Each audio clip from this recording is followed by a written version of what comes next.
एक नगर में राजेश नाम का एक बहुत ही बड़ा व्यापारी रहता था। व्यापारी का एक 20 वर्षीय पुत्र भी था, जिसका नाम आदित्य था। आदित्य बहुत ही बुद्धिमान और होशियार था। एक बार राजेश को व्यापार में बहुत ही ज्यादा घाटा हो जाता है, जिसकी वजह से व्यापार का धंधा चौपट होने लगता है। एक दिन राजेश बहुत ही चिंता में होता है, तो आदित्य अपने पिता को चिंता में देकर कहता है। पिताजी, क्या बात है? आप इतने परेशान क्यों? मैं आपको पिछली एक सप्ताह से देख रहा हूं।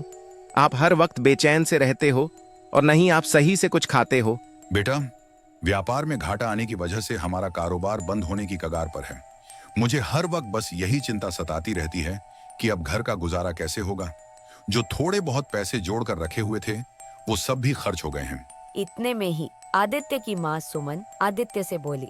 बेटा, अब तुम्हारे पिताजी की तबीयत सही नहीं रहती है। अब वो और व्यापार का काम नहीं कर सकते और ना ही उनमें इतनी हिम्मत है कि ये किसी दूसरे नगर में जाकर व्यापार कर सके। इसलिए बेटा, मैं चाहती हूँ कि अब तुम अपने पिताजी का कारोबार संभालो। तुम किसी दूसरे नगर में जाकर व्यापार करो। सुमन, तुम ये क्या कह रही हो? आदित्य को भी व्यापार का ज्ञान नहीं है और अभी इसकी उम्र भी कम है। फिर ये दूसरे नगर में व्यापार कैसे करेगा? आपने तो आदित्य से भी कम उम्र में ही व्यापार करना शुरू कर दिया था, तो ये क्यों नहीं कर सकता? हमारा बेटा बहुत होशियार है। ईश्वर ने चाहा तो इससे जल्दी व्यापार में कामयाबी मिल जाएगी। हाँ पिताजी, माँ सही कहती हैं। अब मुझे अपनी जिम्मेदारियों को समझना होगा और तुम्हारे व्यापार को आगे बढ़ाना होगा। बेटा, अभी तुम छोटे हो, तुम्हें दुनिया की समझ नहीं है। फिर तुम दूसरे नगर में अकेले व्यापार कैसे करोगे? पिताजी, मैं अकेला नहीं जाऊंगा। मैं अपने दोस्त सागर को अपने साथ लेकर जाऊंगा। वो व्यापार में मेरी मदद करेगा। बेटा, सागर तुम्हारे साथ नहीं जाएगा। उसकी अभी भी शादी हुई है। फिर भला वो अपनी पत्नी को अकेला छोड़कर तुम्हारे साथ कैसे जा सकता है? पिताजी, सागर मेरा बहुत अच्छा दोस्त है। उसने मुझे कभी किसी काम के लिए मना नहीं किया है और वो अब भी मेरे साथ जाने से मना नहीं करेगा। वो मेरे साथ जरूर जाएगा। इतना कहकर आदित्य अपने दोस्त सागर के घर की ओर चल पड़ता है। कुछ ही देर में आदित्य अपने दोस्त के घर पहुंच जाता है। फिर वो सागर से बोलता है। सागर, मैं दूसरे नगर में व्यापार करने जा रहा हूँ। मैं चाहता हूँ कि तुम भी मेरे साथ चलो। अगर तुम मेरे साथ चलोगे तो मैं व्यापार सही तरीके से कर सकूंगा। आदित्य भाई, मैं तुम्हारे साथ नहीं जा सकता। अगर मैं तुम्हारे साथ चला जाऊंगा तो मेरी पत्नी मेरे घर में अकेली कैसे रहेगी? इसलिए मैं अपनी पत्नी को छोड़कर नहीं जा सकता। भाई, 1 महीने की तो बात है। 1 महीने के लिए तुम अपनी पत्नी को मायके भेज दो। तुम तो जानते हो अब पिताजी की तबीयत सही नहीं है, इसलिए व्यापार के सभी काम मुझे ही संभालने हैं। आदित्य, तुम समझते क्यों नहीं हो? मैं तुम्हारे साथ नहीं जा सकता। मैं तुम्हारी तरह किसी व्यापारी का बेटा नहीं हूं। मैं गरीब आदमी का बेटा हूं। ठंड आने वाली है। सर्दियों में सभी काम बंद हो जाते हैं। इसलिए मुझे अभी सर्दियों का बंदोबस्त करना होगा, जिससे हमें भूखा ना रहना पड़े। सागर, तुम पहले जैसे दोस्त नहीं रहे। शादी के बाद तो तुम बिल्कुल ही बदल गए हो। मैंने हमेशा तुम्हें अपना सच्चा दोस्त समझा, लेकिन तुम तो यार स्वार्थी निकले। तुम ये क्या कह रहे हो आदित्य? मैं स्वार्थी नहीं हूं और ना ही मैं बदला हूं। मेरी मजबूरी को समझने की कोशिश करो। देखो सागर, अगर तुम मेरे साथ चलोगे तो अपनी कमाई का कुछ हिस्सा मैं तुम्हें दे दूंगा। इससे कुछ तुम्हारी कमाई भी हो जाएगी और मुझे अकेला भी नहीं जाना पड़ेगा। अगर तुम इतना कह ही रहे हो तो मैं तुम्हारे साथ चलने के लिए तैयार हूं, लेकिन तुम्हारे अपने व्यापार में जितना भी मुनाफा होगा उसमें से मुझे भी 20% देना होगा। ठीक है, मैं तुम्हें 20% देने के लिए तैयार हूँ। हम कल सवेरे सवेरे निकलेंगे। इतना कहकर आदित्य अपने घर चला जाता है। उसके बाद सागर अपनी पत्नी से कहता है। भाग्यवान, मैं कल अपने दोस्त आदित्य के साथ दूसरी नगर में व्यापार करने जा रहा हूँ। 1 महीने में वापस आ जाऊंगा। मैं चाहता हूँ कि तुम्हें 1 महीने के लिए अपने मायके चली जाओ। सागर की बात सुनकर उसकी पत्नी नाराज हो गई, लेकिन सागर ने अपनी पत्नी को मना लिया। उधर आदित्य के पिता आदित्य को व्यापार करने के लिए 4 सोने के सिक्के देते हैं। बेटा, इन सिक्कों को संभाल कर रखना। जब तुम व्यापार करोगे तो इन सिक्के तुम्हारे बहुत काम आएंगे और तुम्हें किसी भी तरह की परेशानी का सामना नहीं करना पड़ेगा। फिर आदित्य की माँ आदित्य को एक झोला देती है। उस झोले में खाना होता है। बेटा, इस झोले में खाना है। रास्ते में भूख लगे तो खा लेना और बेटा ध्यान से जाना। हमारी दुआएं तुम्हारे साथ हैं। अपना ख्याल रखना। फिर आदित्य और सागर दूसरे नगर में व्यापार करने के लिए चल पड़ते हैं। दोनों दोस्त चलते ही जा रहे थे। चलते चलते उन्होंने बहुत ही लंबा रास्ता तय कर लिया था, इसलिए आदित्य बहुत थक जाता है। वो सागर से कहता है, भाई सागर, थोड़ी देर आराम कर लेते हैं। मैं बहुत थक चुका हूँ। अब मुझ में चलने की और हिम्मत नहीं है। आदित्य, अभी हम रुक नहीं सकते। हमें जल्दी ही दूसरे नगर में पहुंचना होगा। सागर भाई, अगर तुम रुक नहीं सकते तो मुझे कोई कहानी ही सुना दो जिससे हमारा सफर आसान हो जाए। आदित्य, मुझे अभी कोई कहानी याद नहीं आ रही है, लेकिन मैं तुम्हें एक ज्ञान की बात बता सकता हूँ जो तुम्हारे जीवन में बहुत काम आएगी। लेकिन मैं तुम्हें यह बात फ्री में नहीं बता सकता, क्योंकि ये ज्ञान की बात एक सोने के सिक्के से भी ज्यादा कीमती है। ऐसा कैसे हो सकता है कि तुम्हारी एक ज्ञान की बात सोने के सिक्के से भी ज्यादा कीमती हो? क्या तुम एक सोने के सिक्के की कीमत जानते भी हो? एक सोने के सिक्के में तुम्हारा परिवार का 1 साल का गुजारा आराम से हो सकता है। आदित्य मेरे दोस्त, मैं जानता हूं एक सोने के सिक्के की कीमत बहुत ज्यादा होती है, लेकिन तुम्हारा एक सोने का सिक्का मेरी ज्ञान की बात की बराबरी नहीं कर सकता। अच्छा ऐसा है, तो मुझे बताओ वो ज्ञान की बात क्या है? देखो आदित्य, जैसा कि मैंने अभी अभी बताया कि मेरी ज्ञान की बात बहुत ही कीमती है, इसलिए मैं तुम्हें यह ज्ञान मुफ्त में नहीं दे सकता हूं। अगर तुम्हें मेरी ज्ञान की बात सुननी है तो तुम्हें मुझे एक सोने का सिक्का देना होगा। आदित्य ने अपनी जेब से एक सोने का सिक्का निकाला और सागर को दे दिया। सागर सिक्का लेकर बोला, देखो आदित्य, एक से भले दो होते हैं। जब भी तुम किसी सफर पर निकलो तो किसी न किसी को अपने साथ जरूर ले जाना चाहें, वो इंसान हो या जानवर, क्योंकि एक से भले दो होते हैं। सागर की ये बात सुनकर आदित्य को बहुत गुस्सा आया। वो सोचने लगा, इतने कीमती सोने के सिक्के में इतनी मामूली सी बात बताए, इस बात को तो हर कोई जानता है। इसने तो मुझे ठग लिया। लेकिन अब मैं भी क्या कर सकता हूँ? अगर मैंने इससे कुछ कहा तो इन घर वापस चला जाएगा। बेचारा आदित्य चुप रहना ही अच्छा समझता है, जबकि सागर एक सिक्का पाकर बहुत खुश होता है। सागर के मन में अभी और लालच आ जाता है। वो सोचने लगता है, मुझे अपनी पत्नी की बहुत याद आ रही है। मेरे पास एक सोने का सिक्का तो आ गया। अगर मुझे 1-2 सिक्के और मिल जाएं, तो यहीं से मैं अपने घर लौट जाऊंगा। सागर ये सोच ही रहा था कि आदित्य सागर से कहता है, भाई हम सुबह से चल रहे हैं, अब शरीर में चलने की और हिम्मत नहीं है। हमें अब थोड़ी बहुत देर आराम जरूर कर लेना चाहिए। अभी आराम करना सही नहीं है, हमें बहुत लंबा रास्ता तय करना है। अगर हम आराम करेंगे तो दूसरे नगर पहुंचने में कई दिन का वक्त लगेगा। तो कोई कहानी ही सुना दो जिससे सफर कट जाए। आदित्य, मैंने अभी तुम्हें बताया तो था, मेरे पास सुनाने के लिए कोई कहानी नहीं है। मेरे पास केवल ज्ञान की बात है जो बहुत ही बहुमूल्य है। ये ज्ञान की बातें तुम्हारे जीवन में बहुत काम आएंगे। इसलिए अगर तुम एक और ज्ञान की बात सुनना चाहते हो तो तुम्हें मुझे सोने का सिक्का देना होगा, तभी मैं तुम्हें दूसरी ज्ञान की बात बता सकता हूँ। आदित्य एक और सोने का सिक्का अपने दोस्त सागर को दे देता है। फिर सागर आदित्य से कहता है, अब जो मैं तुम्हें ज्ञान की बात बताने जा रहा हूँ वो तुम्हारे जीवन में बहुत काम आएगी, इसलिए मेरी बात थोड़ा ध्यान से सुनना। जब भी तुम किसी अनजान आदमी के घर मेहमान बनकर जाओ और जब वो आदमी तुम्हें खाने के लिए कोई भी चीज दे, तो तुम उस खाने की चीज को खाने से पहले थोड़ा सा किसी जानवर को खाने के लिए डाल देना। लेकिन भाई ऐसा क्यों करना चाहिए?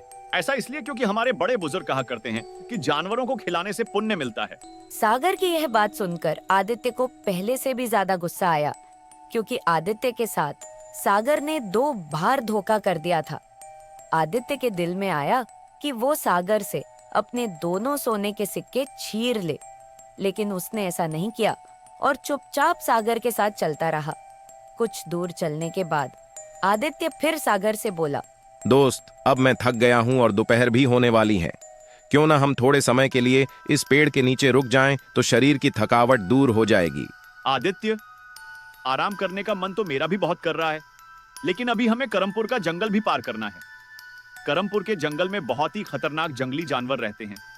अगर रात होने से पहले हमने उस जंगल को पार नहीं किया तो हम मारे जाएंगे, इसलिए अभी रुकना सही नहीं है। नहीं रुक सकते तो ये लो 2 सोने का सिक्का, मुझे कोई भी अच्छी सी ज्ञान की बात बताओ। अच्छा तो सुनो, तुम जब भी किसी अनजान व्यक्ति के घर मेहमान बनकर ठहरो और जब वो व्यक्ति सोने के लिए तुम्हारा बिस्तर लगाए, तो तुम उस बिस्तर पर सोने से पहले उस बिस्तर को दोबारा अच्छी तरह से साफ करके बिछाकर सोना। लेकिन सागर भाई, बिस्तर तो अनजान आदमी ने साफ करके ही बिछाया होगा, फिर मुझे साफ करने की क्या जरूरत है? अरे जरूरत है, क्योंकि जो तुम्हारा बिस्तर लगाए क्या पता उसे गलती से बिस्तर में कोई सुई या फिर कोई चुभने वाली वस्तु रह जाए। और वो वस्तु तुम्हें चुभ जाए तो बहुत तकलीफ होगे ना भाई। थोड़ी दूर और चलने के बाद आदित्य को बहुत थकावट महसूस होने लगी। उसके पैर दर्द से लड़खड़ाने लगे, इसलिए वो सागर से बोला, सागर भाई, मेरे पैरों में बहुत दर्द हो रहा है, इसलिए कोई कहानी या ज्ञान की बात सुना दो, सफर आसान हो जाएगा। ठीक है तो सुनाता हूँ, लेकिन ज्ञान की बात सुनने से पहले सोने का सिक्का देना होगा। उसके बाद ही मैं तुम्हें ज्ञान की बात बता सकता हूँ। सागर, अब तो मेरे पास सिर्फ एक ही सोने का सिक्का बचा है। अगर मैंने तुम्हें यह भी दे दिया तो मैं दूसरे नगर में व्यापार कैसे करूंगा? बगैर सोने के सिक्के लिए मैं तुम्हें ज्ञान की बात नहीं बता सकता, इसलिए हमें चुपचाप आगे बढ़ना चाहिए। आदित्य ने थक हार कर वो आखिरी बचा सोने का सिक्का भी सागर को दे दिया और बोला, लो भाई, अब आखिरी सोने का सिक्का भी तुम्हारा हुआ। अब मुझे ज्ञान की बात बताओ। अच्छा सुनो, तुम्हें जीवन में जब कभी भी लगे कि अब तुम चारों ओर से मुसीबतों से घिर चुके हो और उन मुसीबतों से बाहर निकलने का कोई रास्ता नजर नहीं आ रहा हो, तो तुम उन मुसीबतों के आगे कभी भी हार मत मानना। कोशिश करना उन मुसीबतों से बाहर निकलने के लिए, क्योंकि अगर तुमने मुश्किल समय में भी अपना आत्मविश्वास और हिम्मत नहीं खोई तो तुम निश्चित ही कामयाब हो जाओगे। ये बात सुनकर आदित्य आग भभूला हो गया। वो मन ही मन सोचने लगा कि धीरज तो बहुत ही चालाक है। इसने मुझसे चारों सोने के सिक्के ले लिए और कोई भी ऐसी बात नहीं बताई जो मेरे जीवन में काम आ सके। उधर धीरज को भी अपनी पत्नी की बहुत याद आ रही थी। वह सोचता है, अब तो मेरे पास चारों सोने के सिक्के आ गए, इनमें से मेरा सालों का गुजारा हो जाएगा और मुझे अपनी पत्नी की भी बहुत याद आ रही है। अब मुझे अपने घर चलना चाहिए। देखो आदित्य भाई, मैं तो अपने घर जा रहा हूँ। मुझे अपनी पत्नी की बहुत याद आ रही है, उसके बगैर नहीं रह सकता। हो सके तो मुझे माफ कर देना। अब और आगे मैं तुम्हारे साथ नहीं जा सकता। इतना कहकर सागर वहाँ से अपने घर चल देता है। सागर, मुझे तुमसे ये उम्मीद नहीं थी। तुम एक नंबर के धोखेबाज और मक्कार इंसानों, मैंने बहुत बड़ी गलती की। तुम जैसे धोखेबाज इंसान से दोस्ती करके। सागर आदित्य की बातों को नजरअंदाज कर देता है और आगे बढ़ जाता है। आदित्य दुखी मन से उसे देखता रहता है। आदित्य को सबसे बड़ा दुख इस बात का था कि सागर उसे चारों सोने की सिक्के भी ले गया था। इसलिए अब आदित्य के पास कुछ नहीं था। वो कंगाल हो चुका था। अब आदित्य सोचने लगता है, मेरे पास तो कुछ भी नहीं है। बगैर सिक्कों के मैं दूसरे नगर में व्यापार कैसे करूंगा? अब मैं वापस अपने घर भी नहीं जा सकता। अगर मैं खाली हाथ घर गया तो पिताजी और माँ मुझे मूर्ख समझेंगे। आदित्य ये सोच ही रहा था कि तभी एक बूढ़ा आदमी पानी का घड़ा लेकर आता है और फिर आदित्य से कहता है, बेटा, मैं बहुत थक गया हूँ, कृपया करके मेरी मदद करो। मेरे घर पास में ही है। अगर तुम इस घड़े को मेरे घर तक पहुँचा दोगे तो ऊपर वाला तुम्हारा भला करेगा। देखो बाबा, मैं तुम्हारी मदद नहीं कर सकता क्योंकि मैं पहले से ही बहुत परेशान हूँ। कृपया करके आप अपना ये पानी का घड़ा लेकर यहाँ से जाइए। एकदम आदित्य को सागर की कही पहली बात याद आ जाती है कि एक से भले दो सही। इसलिए वो बूढ़े आदमी से माफी मांगकर उसका मटका लेकर उसके घर की ओर चल देता है। फिर आदित्य बूढ़े आदमी को अपने धोखेबाज दोस्त की सारी बात बताता है। कुछ ही देर में आदित्य बूढ़े आदमी के घर पहुंच जाता है। फिर आदित्य बूढ़े आदमी से कहता है, चलो बाबा, अब मैं चलता हूँ, मुझे अभी बहुत लंबा सफर तय करना है। बेटा, तुम थोड़ी देर मेरा इंतजार करो, मैं तुम्हें कुछ देना चाहता हूँ। उसके बाद वो बूढ़ा आदमी अपने घर के अंदर जाता है और अंदर से एक थैली लाता है। वो थैली सोने के सिक्कों से भरी हुई थी। फिर बूढ़ा आदमी उस थैली को आदित्य को दे देता है। बेटा, तुम इन सिक्कों से अपना व्यापार कर लेना और एक बात का ध्यान रखना, यहाँ से 5 किलोमीटर दूर एक गांव है। उस गांव में बहुत से ठग रहते हैं। उस गांव में जो भी मुसाफिर जाता है वहां उसे लूट लेते हैं। इसलिए तुम उन ठगों की बातों में मत आना। वाह, तुमसे तुम्हारा धन लेने की कोशिश करेंगे। तुम सिक्कों को किसी भी तरह से उन ठगों से छिपा कर रखना। तुम्हें बहुत ध्यान और चतुराई से काम लेना है। बूढ़े आदमी की बात सुनकर आदित्य उन्हें अलविदा कहकर आगे बढ़ जाता है। कुछ देर चलने के बाद वो उस गांव में प्रवेश करता है जिस गांव के बारे में आदित्य को उस बूढ़े आदमी ने बताया था। जैसे ही आदित्य उस गांव में प्रवेश करता है, तो उसे एक घर के बाहर एक आदमी दिखता है। वो आदमी देखने में बहुत ही भला और ईमानदार लग रहा था। उस आदमी ने आदित्य को अपने पास बुलाया और आदित्य से बोला, अरे बेटा, राहगीर लग रहे हो। इस गांव में किसके यहाँ आए हो? मैं इस गांव में नहीं आया, मैं तो दूसरे नगर में जा रहा हूँ। बेटा, दूसरे नगर पहुंचने में बहुत समय लगेगा, रात होने वाली है। अरे तुम रात कहाँ काटोगे? अगर तुम चाहो तो मेरे घर रात भर के लिए रुक सकते हो। आदित्य बहुत थका हुआ था। वो रुकना भी चाहता था, लेकिन अचानक उसे बूढ़े आदमी की बात याद आ जाती है कि इस गांव में बहुत से थक रहते हैं और वो अनजान आदमी को थक लेते हैं। आपने मुझे अपने घर में रुकने के लिए कहा, इसके लिए मैं आपका दिल से शुक्रिया कहता हूँ। लेकिन मैं आपके घर नहीं रुक सकता, क्योंकि मुझे बहुत ही लंबा सफर तय करना है और मैं चाहता हूँ कि मैं जितनी जल्दी हो सके उतनी जल्दी दूसरे नगर में पहुंच जाऊं। बेटा, मैं तो केवल तुमसे रुकने के लिए कह सकता हूँ। मेरे घर रुकना या ना रुकना ये तुम्हारी मर्जी है। लेकिन बेटा, एक बात ध्यान रखना, इस गांव में बहुत सारे ठग रहते हैं। वो किसी भी रागीर को लूट लेते हैं, इसलिए जरा ध्यान से जाना। ये आदमी देखने में बहुत ही भला मालूम होता है। मुझे इसके घर रात भर के लिए रुक जाना चाहिए। सुबह होते ही दूसरे नगर की ओर निकल जाऊंगा मैं। अरे किस सोच में पड़ गए तुम बेटा? मैं सोच रहा था कि तुम इतना कह रहे हो तो आज रात मैं तुम्हारे घर पे रुक जाता हूँ। कल सवेरे सवेरे निकल जाऊंगा। बेटा, मेरे घर में 2 जवान बेटियां हैं, इसलिए मैं किसी भी अनजान आदमी को अपने घर पे नहीं रुकता। लेकिन तुम देखने में बहुत ही भोले और अच्छे इंसान लगते हो। कहीं तुम्हें इस गांव में कोई लूट ना ले, इसीलिए अपने घर में रुकने के लिए कह दिया था। फिर आदित्य उस आदमी के साथ उसके घर में चला जाता है। घर में घुसते ही आदित्य की नजर अनजान आदमी की बेटी पर पड़ती है, जो बहुत ही खूबसूरत थी। फिर वो अनजान आदमी आदित्य से बोला, ये मेरी बेटी है, इसका नाम है मीरा। 28 साल की हो चुकी है, लेकिन अभी तक इसकी शादी नहीं हुई है। लोग दहेज मांगते हैं, लेकिन देखो मेरे पास देने के लिए कुछ भी नहीं है। अरे अब तुम ही बताओ, मैं अपनी बेटी की शादी कैसे करूं? आप परेशान मत हो, ये ईश्वर ने चाहा तो आपकी बेटी की शादी जल्दी हो जाएगी। फिर आदित्य भूरे आदमी की दी हुई सोने के सिक्कों की थैली में से 5 सिक्के निकालकर अनजान आदमी को दे देता है। तुम इन सिक्कों से अपनी बेटी की शादी कर लेना और बचे हुए पैसों से तुम कोई छोटा मोटा काम कर लेना। सोने के सिक्कों की थैली देकर दोनों बाप बेटी बहुत खुश होते हैं। दरअसल वो दोनों ठग होते हैं और आदित्य को अपनी बातों में उलझा रहे थे, जिससे वो देख सके कि आदित्य के पास कितना धन है, जिससे वो आदित्य को लूट सके। आप जाकर थोड़ा आराम कीजिए, मैं आपके लिए खाना लेकर आती हूँ। आदित्य एक कमरे में जाकर बैठ जाता है। इतने में ही मीरा आदित्य के लिए खाना लेकर आ जाती है। आप ये खाना खा लीजिए, मैं आपके सोने का इंतजाम करके आती हूँ। आदित्य जैसे ही खाना खाने वाला होता है, उतने में ही उसे अपने दोस्त सागर की दूसरी ज्ञान की बात याद आ जाती है कि जब भी तुम किसी अनजान व्यक्ति के यहाँ खाना खाओ तो खुद खाने से पहले थोड़ा सा किसी जानवर को खिला देना।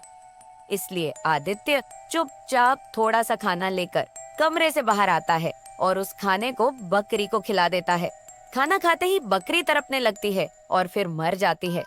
ये देखकर आदित्य बहुत डर जाता है। अब आदित्य समझ गया था कि वो किसी साधारण आदमी के घर में नहीं है, बल्कि एक ठग के घर में है। आदित्य जल्दी से अपने कमरे में जाता है और फिर सोचने लगता है, अब इस घर से निकलना मुश्किल ही नहीं बल्कि नामुमकिन है। ये ठग आदमी मेरे सोने के सिक्के छीन लेगा, हो सका तो मुझे मार भी दे।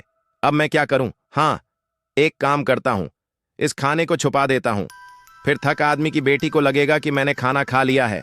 फिर आदित्य जल्दी से उस बचे हुए खाने को छुपा देता है। उधर वो ठग और उसकी बेटी दूसरे कमरे में बैठे आदित्य की मरने का इंतजार कर रहे थे। पिताजी, मैं देख कर आती हूँ कि वो अभी तक मरा कि नहीं। इतना कहकर मीरा आदित्य की कमरे में चली जाती है। वो देखती है कि आदित्य सही सलामत एक चारपाई पर बैठा हुआ है। इसलिए वो आदित्य से कहती है, खाना खा लिया आपने? हाँ जी, मैंने खाना खा लिया है। मैं बस यही पूछने आई थी। मुझे पिताजी ने भेजा था कि मेहमान की खूब खातिरदारी करो। मैं पिताजी को बताकर आती हूँ कि आपने खाना खा लिया है।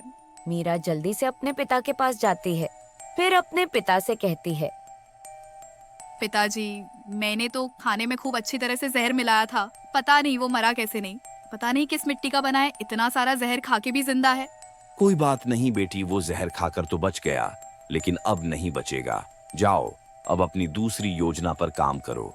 फिर मीरा आदित्य के कमरे में जाती है और आदित्य से कहती है, आप बहुत थक गए होंगे, मैंने बराबर वाले कमरे में आपका बिस्तर लगा दिया है, आप जाकर सो जाओ।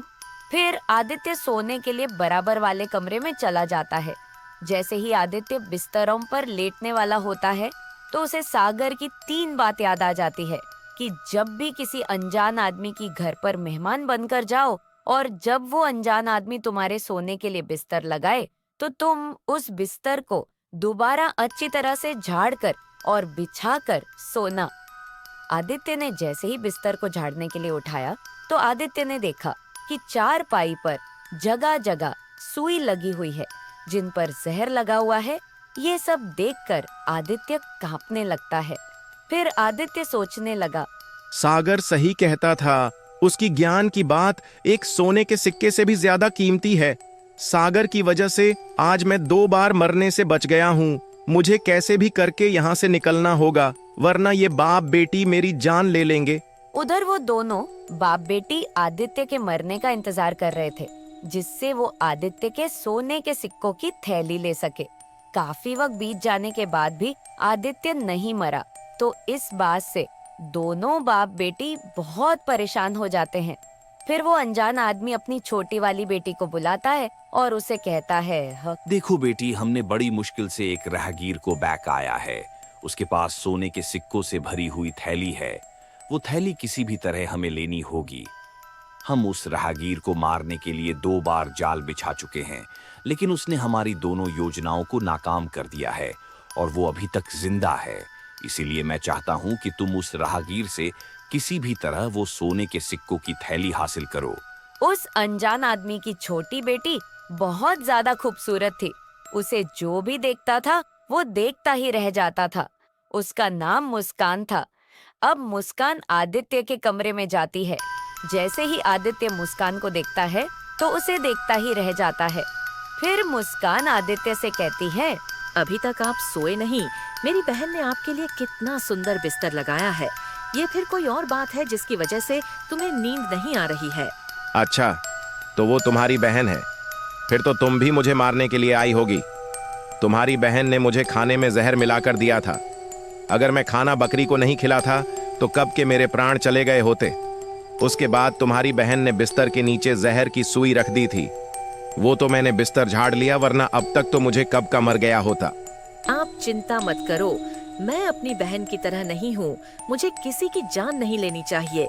अगर तुम सीधी तरह अपने सोने की थैली हमें दे दोगे तो हम तुमसे कुछ नहीं कहेंगे। उसके बाद तुम यहाँ से चले जाना। अगर तुमने वो थैली मुझे नहीं दी तो मेरे पिताजी तुम्हारी जान ले लेंगे। इसीलिए भलाई इसी में है कि तुम वो थैली हमें दे दो। मुस्कान की बातें सुनकर आदित्य बहुत घबरा जाता है। तभी उससे अपने दोस्त सागर की चौथी ज्ञान की बात याद आती है कि जब तुम किसी मुसीबत में फंसे हो तो मुसीबत से बचने के लिए हर तरीका अपना लो। तभी आदित्य की नजर एक चाकू पर पड़ती है। वो जल्दी से उस चाकू को उठाकर मुस्कान के गले पर रख देता है और फिर मुस्कान से कहता है, अगर तुमने जरा भी हिलने की कोशिश की ना तो तुम्हारी जान चली जाएगी। उतने में ही मुस्कान का बाप आ जाता है। अपनी बेटी को इस हाल में देखकर वो घबरा जाता है। या तो मुझे सीधी तरह से यहाँ से जाने दो, वरना मैं तुम्हारी इस खूबसूरत बेटी की जान ले लूंगा। तुम्हारी भलाई इसी में है। मेरा रास्ता छोड़ दो और मुझे यहाँ से जाने दो। फिर आदित्य ठग आदमी के घर से बाहर आ जाता है। जैसे ही वो बाहर आता है, मुस्कान को दरवाजे पर छोड़कर बहुत तेज भागता है। कुछ ही देर में आदित्य ठग आदमी की घर से बहुत दूर आ जाता है। उसके बाद आदित्य सही सलामत दूसरे नगर में पहुंच जाता है। वहाँ वो खूब धन कमाता है, पर आदित्य अपने माता पिता के पास चला आता है। आदित्य के माता पिता को उसकी बहादुरी और बुद्धिमानी पर बहुत गर्व होता है। आदित्य की वजह से राजेश का व्यापार पुनः चलने लगता है। तो दोस्तों, ऐसी कहानियां बनाने में बहुत मेहनत लगती है। अगर आपको यह कहानी पसंद है तो लाइक और सब्सक्राइब करना मत भूलना। राधे कृष्ण।